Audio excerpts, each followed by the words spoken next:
guys, in this edition of the Fit Rockstar Show, I am so like fangirling because she is one of the greatest. She is the sex symbol, I'm going to say the icon of women's bodybuilding, the queen. Hail the queen, the lovely Hall of Famer IFBB Pro, Miss Sharon Bruneau. Thank you for that awesome intro.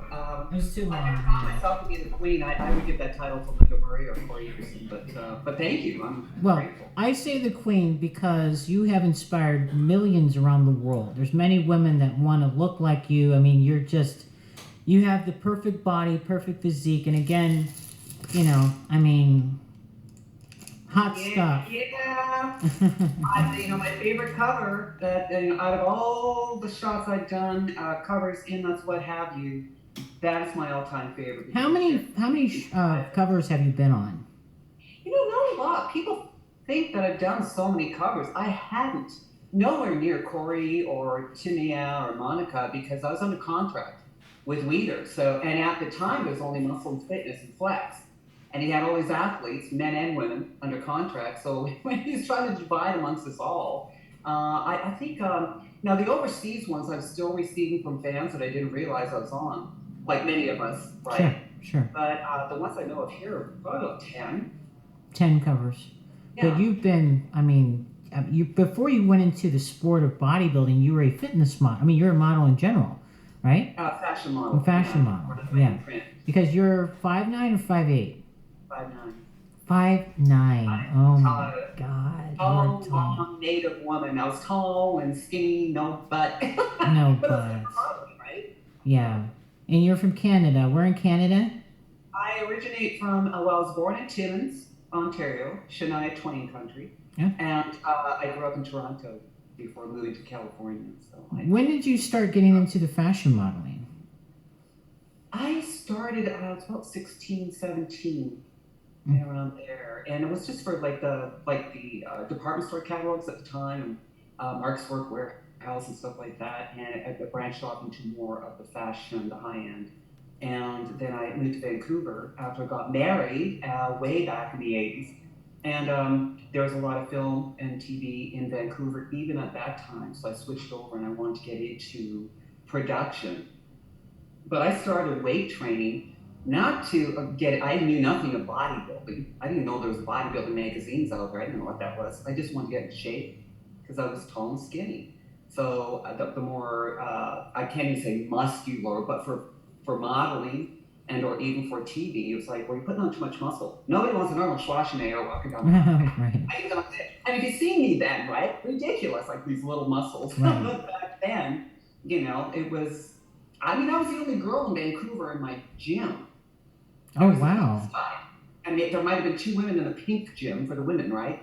But that's how, I think I was one of, well, there's Negrita J, who was just before. Oh, I remember her, yes. Right? Yeah. Great body. Yeah, great body. Girl. Mm-hmm. And Arminda Del Rivero, and then myself, I think were the 3 top at the time. This is before Astrid, and I think, Sandra Blackie, I think she's already in LA competing. Because she's from the 80s as well. But it wasn't too many of us at the time. It's just a whole new, different world today. So when you got into the fitness and started working out, when did you decide, I'm going to compete? Was there women bodybuilding competitions then? There were some. Nothing like South of the border, right? And in the U.S., you had like guest posers and many competitions. And the only way I had to compare myself and or even to get information was from the magazines, right? There were some competitions in Canada that I wasn't even aware of. And it was the owner of the Gold's Gym I was working out at the time. Now I've been training in the gym for about 3 years, and I was a fitness fanatic. I love my gym. I had to have my gym every day, right? And she said, when are you gonna compete? So what do you mean? Well, you should compete. And she brought me to a show, a local amateur show, and I just thought, well, I could do that. Looks like fun. I want to do that, right? That just gave me the bug. And after the first one, it's like, no, this is what I want to do. And of course, I saw my first muscle magazine, which was, it was a Flex and with a of course, Rachel McClish on the For cover. sure. Right. All of us, old school, we all know Rachel McClish and or Corey Everson, Sure. right? But this was before Corey hit the stage. And I just saw Rachel and thought, wow. And then, of course, Gladys Portuguese. And I thought, yeah, she's modeling, but she's got such a beautiful body. Right. That's why I love modeling, but I didn't like being skinny. I'm like, I want to do that. Right, of course. Be there. I'm in. Of So, course. yeah, fell into the competitions, and here I am. So was she like your role model getting into the sport then, pretty much? Absolutely. Oh, absolutely. Every time, remember back in the day, the publications, it was so much fun because every month I couldn't wait for the next issue to get on stand. Right. Because I didn't really, at the time I didn't care about the guys. I just wanted to, what's Rachel doing? What's she look like? Right, of course. What's Yeah. her information? Or Gladys. And it was like, oh my God. Then Corey Everson, then Linda, So you kind of follow, these amazing physiques. It's like, I want to know how they did that. Gorgeous. I just love the look. But yeah, Rachel was the initial one. I wanted her legs. Oh, yeah, she had beautiful legs. Who's taller? You're taller than Rachel, I'm assuming, right? Yeah, I'm taller Yeah. than Rachel. Now, she's also Native American as well, like you are too, right? She is, she's Hispanic. Oh, she's Hispanic. I didn't know that. Okay. Which is native, to Sure. When you started competing, when did you first get your your first shoot, like for the magazines? How did that happen? Competing. Well, I did the Canadian Nationals in Toronto that year, 1990, and Liz Wick, John Perillo, that crew was out there. Not at least Steve Winnister, but somebody for our women's physique world was out there, and I got a photo shoot from that. So I was in women's physique world. I think was my first major. Oh wow! I was still using my married name at the time. Mm-hmm. Then I switched back to Bruneau because I wanted to honor my mom and dad, right? Sure.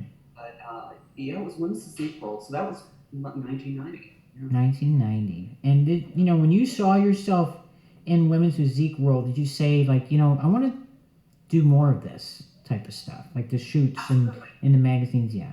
That's part of the perks, right? That's part of the goal. Because it was I always wanted to step on the Olympia stage, and I wanted to be on the cover of Muscle and Fitness. That was my goal.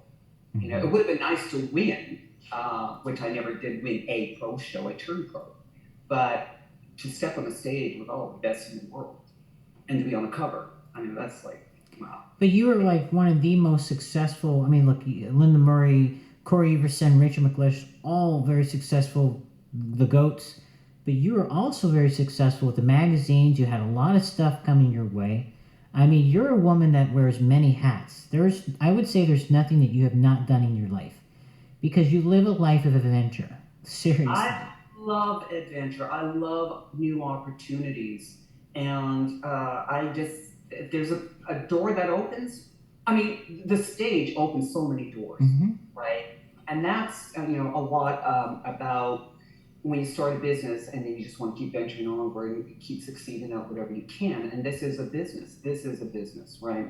And it's how you market your business. And I've always, again, before I got into bodybuilding, I was in print and I wanted to go into production, film, and TV. So with all the exposure, thank you, Joe Leader, and at the times of publication, it was such a blessing and honor to have had that opportunity because that opened so many doors. So I got back into film and TV and did a lot of print. And I consider myself an artist because I love the expression of print, let alone film. It's one thing to talk, you can see my expressions and my actions and my laugh and hear my voice. But in print, you really got to express through the pages. And I love a great photo. I love, if I see, again, with social media now, there's so much more opportunity for people to express themselves and to promote themselves, market themselves. But if I see a good photo, I'll say that I love that. Love what's coming through the pages at me. I just love a good photo. But I just, it opened the door again with production. I was approached. I hosted some stuff for PAX Television. Started with a James Cagney auction, and the producer that hired me for that was actually a producer of a fitness show that I used to host. So he goes, come on, I need you over here. Fantastic. Hey, you should get into producing. You're good business. I love that. Yeah, I want to do that. I want to, take off, Sure. fill this out, like Sure. you said. I like to learn, but I love also aspects of entertainment. And got to work on the Fox lot for 8 years. I And saw that. I was reading about. So that's pretty cool, and then we'll get into that because I do want to talk about that. Let me ask you this on your modeling and stuff. Out of all the shoots you've ever done, which one was the hardest to get that perfect shot, or was it just a piece of cake for you because you just? I don't know. I never thought of, there's nothing, none comes to mind. Well, when I say hardest, I guess like when you got to stand a certain way. Maybe it's really cold outside, Oh, or you know what? It was always the gym shots that were the hardest. We'll put it that way because you had to hold the weight. Okay, one, two, right, three. Okay, curl up, hold it there, move it down, move it back. So it's like your arms were right. going because you've done these shoots where you got to hold it halfway and go down. Those are the hardest. Those were long days. So yeah, the next day you woke up sore because it was like Hmm. you know. When did you first meet Joe Weider? How did that happen? That was at the North Americans. When I you won your pro card? won my pro, and that was '91 in Los Angeles. And Bill Dobbins approached me, and I knew his name, but I was like, Mhm. wow, I mean, you're reading all these cool that you saw in the magazines, right? Right. I think, oh, well, cool. Well, we booked a shoot together, and he goes, what are you doing? We got to meet Joe Weider. No way. I mean, they were Right. like, oh. And absolutely. So I think it was, I don't know if it was the next day or within that week, because because I was still living in Vancouver at that Hmm. time. And then the year after I moved to California, but I stayed for a couple of weeks to get all the shoots in. And wow, I mean, it was like, that to me was like meeting like a silver screen star, Sure. like a James Dean or Marilyn Monroe kind of like, it was just bigger than life. It was Joe Weider, and I wanted to be on this magazine. Right. Right. Of course. Yeah, we meet at his home in Holly Hills, and I I'm just about it's just in heaven. We in his backyard, and we had tea together, just the three of us, myself, Joe, and Bill. And because at the time I came in as a pro, is when the contract war started. Oh wow. Okay. So he was, putting people under contract. So I mean, I was still in my like I'm trying to get like the fact that I just turned pro, finally got my pro card. I never thought I would win that show, and I Sure. thought, oh, right, because I was always one of the smaller ones on stage, and so I thought I'm pro. So what's next? And Joe wanted me to go straight to the Olympia in '91, but I also got an offer from Jim Lorimer to go into the Arnold's Classics Oh at the time. wow. Just the Arnold's Classics Uh-huh. with Mr. National, and I wanted to do. I don't know. I just needed to do another show before the Olympia, um, and then we're talking about a contract. It all came so fast. It's like it was hard to conceive, right? But yeah, the next thing I know, and I'm in his office, and then I go see Joe every week because I moved in Calabasas, so it's just like up Oh the hill from wow. the offices, and we visit every week, just catch up and love his stories and show me the newest things he's working on. It was just awesome. Can you Just share a story that he shared with you that that you remember that was something you take to heart? he said, well, that's when and I always knew, but he would always stress that, this is your business. It's how you market it. I will help open doors for you, which he did by, all of us athletes at the time that were featured in the magazines, Sure. right? And you just don't, I never realized at that time who reads those magazines. It's like, really? You follow bodybuilding? It's Right. like, what, really? I mean, people I met, at Paramount or Sure. Fox, it's like, I remember you, like, what? But he would always give me great business advice. And if I struck up something that I like, was going to start a clothing line, and back in the day, and he'd give me ad space for that. And we talk help, like he'd help guide me, Hmm. right, in Hmm. different aspects of my life at the time. And we just had long, long conversations. He loved native art, Oh and wow. I'm native Indian, so Hmm. we'd have. I mean, walked into his offices in Woodland Hills, and was like, I forget what they're called, not Rembrandts, but the big iron horses and Mm-hmm. cowboys. Mm-hmm. It's just phenomenal. And he's a Canadian boy too, so Right. Go Canada. Go Canada, Yeah. right? And he was so easy. Like at first I was so shy, and I'm not a shy person, but I was so shy on the gym because I had so much respect. I'm like, wow, you're sitting like this close to him, right? It's like, wow. And then as I went, got used to doing that, and it's just, just a wonderful day. So there is something interesting that I heard or read about you. So before you became pro, so Canada, whoever was in charge didn't really think you can pull it off of winning a show. They didn't want you to win the show, or they didn't want you to compete or some stuff. Well, I think I competed in 4 shows, and I did the Canadian Nationals, and that year I placed second. Well, I only competed once, so the Canadian National placed second. I'm like, all right, it is what it is. But I always, if I placed in the top 3, I always wanted to keep going to the next. I didn't want to go back to do that show again to win that show. Sure. Although I should have, because I was still learning how to dial in through the diet and stuff, right? But anyway, that was me. And so I thought, well, I'm in the top 3. I should go for the world. I didn't think about the North Americans because the Worlds was happening. I forget where it was in '91. And so the Canadian president at the time, you had to ask if you can go on to the Worlds, right? If you didn't win the show. And so when I called to ask, goes, well, I actually placed 3rd. We made a mistake. This is like almost 3 weeks after the show. I'm like, well, I had to place 3rd. What are you talking about? Right. I couldn't believe that story. Yes.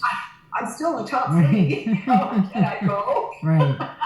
And anyway, he's like, well, Sharon, don't you think you should run a national show before you go to, And then I found about the North Americans. And I love this story because it's so ridiculous, yet it's true. I get this phone call, I'm living in Vancouver, but I already got the coverage in Women's Physique World. This man from Alabama, and he had this thick Southern accent. And hi, Sharon Bruneau, this is from Alabama, and I think it was Alabama. I'm a big fan. I'm thinking, who is this, and how'd you get my number? Right. I thought it was one of my friends pulling a joke on me because the accent was so. Right. How did he get your number? That's the time you just look at information. Oh, God. We're talking, right? Like what, 90? Hey, real quick, did you ever have fans actually come up to your house or your gym, just show up randomly stalking you? The gym, especially at Gold's Gym, Dennis, right? Or I get, I'm halfway through my workout, and Charles Glass, at one point he was training me, and you hear on the intercom, Sharon Bruneau, I've got a phone call. So hello, I can't believe I got you on the phone. Oh my God. Guys, it wasn't just from, the pro athletes because they knew we were training there. Sure. Anyway, yeah, you got it. But no, it was a band that got me the entry form to the North Americans. Oh, that was nice, yeah. So I checked with that. It's like, well, anybody can go. I'm like, really? The North American? And they're in LA? Huh? So I filled it out, didn't say anything to what's his face. Good for you, right. And I got accepted, and so part of that too was, that was probably the most at ease I had ever been training for a show, because part of me was like, if I win, great. If I don't, that's okay. Because I was kind of getting, after what happened with Canadian Nationals, I'm starting to, because I was losing work and sure. Too big. Now I'm like, hey, wait a minute. I want this, but I want that too. Right. Not good to just commit to one thing, right? I thought, I'll give this a shot. Let's do it. You're so close. Go for your pro card. I'm like, yeah, all right. And so, I'm training, but I wasn't manic, which is good. So I show up at the show in LA. I drove there, right? And then I see Tassie Colon back, Nicole Bass, and all these amazing athletes. Actually, Sue Price was in the lightweight that year. Yeah. And I'm thinking, oh, God, I should have trained harder. I gotta suck out there. Seriously, right? So I'm thinking, I knew my full attention wasn't into it. Sure. So when I thought it was even more of a wow. But when I showed up, the president of the Canadian Federation, he was some mad. What are you doing here? I told you to come, because I didn't do Right. his. He goes, since you're here and Shake's already did the weigh-ins, right? And I'll let you compete, but you're suspended for 3 years. I'll let you compete. Oh yeah, I'll let you, right? I'm like, well, screw it. If I win, great. If I don't win, I'm done. I'm gonna go Right. to them, and I win. So isn't that fun? Was he then like all over you, like I'm not want to say kissing your, but was he just Oh very well, nice to you now that you won and stuff? Yeah. yeah. I was riding the elevator up to my room with Bill Dobbins, Huh. and my husband at the time, and yeah, he came up to me. He goes, "Oh my God, we're so proud of you, Ken. We're so proud of you. Oh, you did Right. fantastic." I'm like, "Thank you." Whatever. Right. Exactly. Well, I wanted to bring that up because it was so motivating for me, because it just proves like there's so many people out there that say you can't do something, you shouldn't do this. And when you just went there and did it yourself, I mean that, and you won, that's incredible. You know what I mean? It just proves you can do anything you put your mind to. You shouldn't have to worry about what other people think. Absolutely, and I say that all the time. Yeah, and I'm sure you do too. Now that you're training people, and you made quite a name for yourself, and you look absolutely amazing. Oh my Uh, God, please. No, but thank you. but it's so inspiring because, again, when you talk about people, might think, well, I can't do that. I don't. I tried. I don't know. I'm just. No, absolutely. If you want something, go for it. Go get it. Do Right. something about it. Hmm. Fight for it.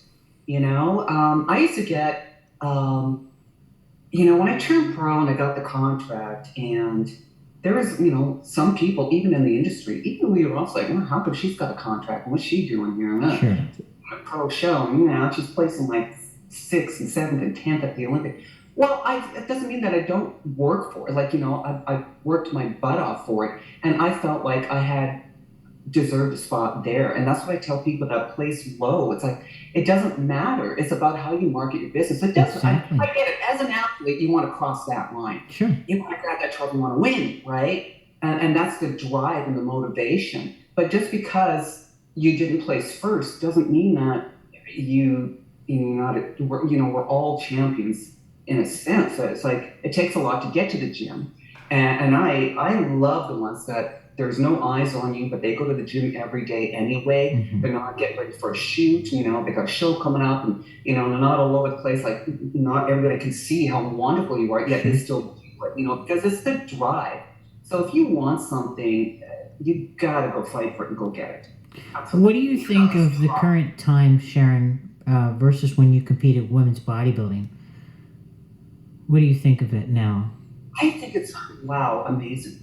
Hmm. Like any sport, over the years, it's going to excel. They're going to advance. They're going to get faster and higher and bigger and larger. And you can't help but just get better and better in your sport. Hmm. No matter which sport, it's be bodybuilding, fitness, gymnastics, hockey, skiing, right? And with all the information, especially now that everything's so available with the internet, which is good and bad. There's so much information out there. It's Right. like, well, what's the truth and what shouldn't I be following? But I just think, the ladies today, holy, they're just gorgeous, all Oh of yeah. them.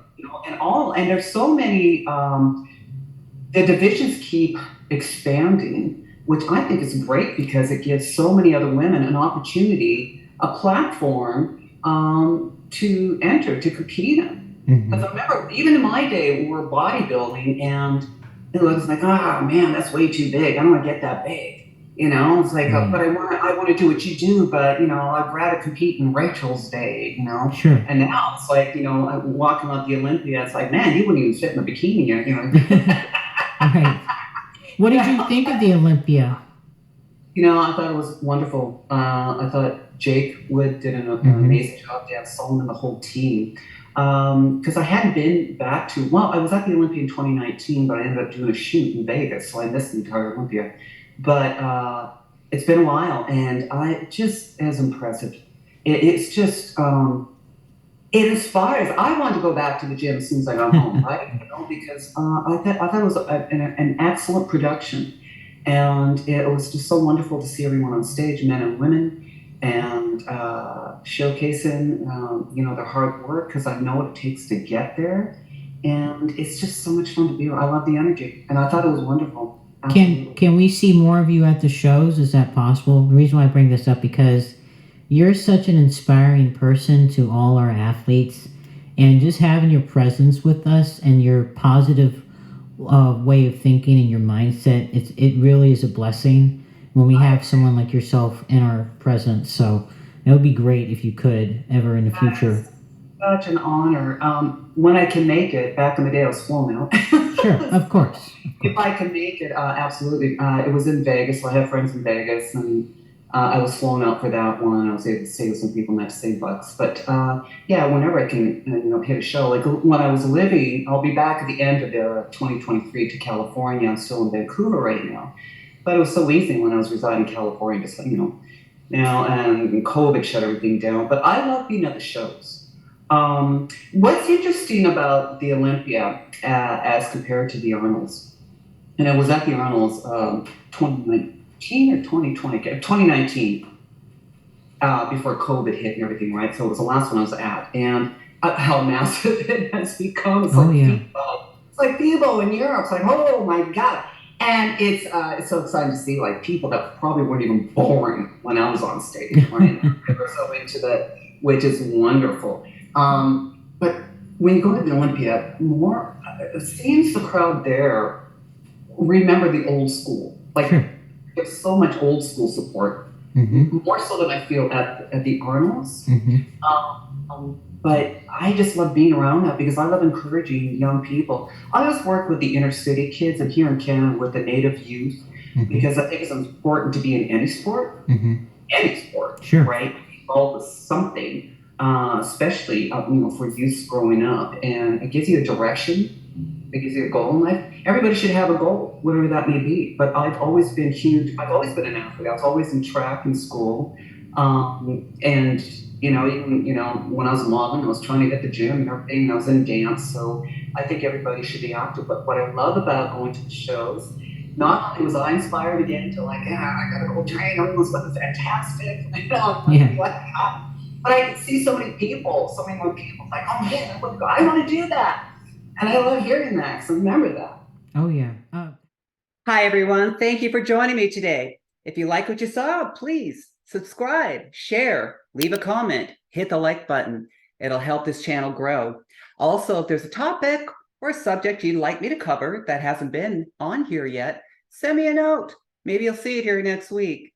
I also want to take this time to send out a huge thank you and appreciation to my Patreon members that are helping make this possible. If you'd like to become a Patreon member for as little as $5 a month, you'll have first access to all the videos, news, tips, and photos. Plus, I'll be doing 2 lives a week. So come join me there. It'll be fun. Also, I want to thank everyone that's been joining me at SharonBruneau.net, my website where you can find full galleries of never seen before photos and videos and classics, plus my fitness, nutrition manuals, tips, and videos. So either way, I look forward to seeing everyone. Peace out. Keep flexing. Love and light. I appreciate everyone. Thank you so much. Till next time.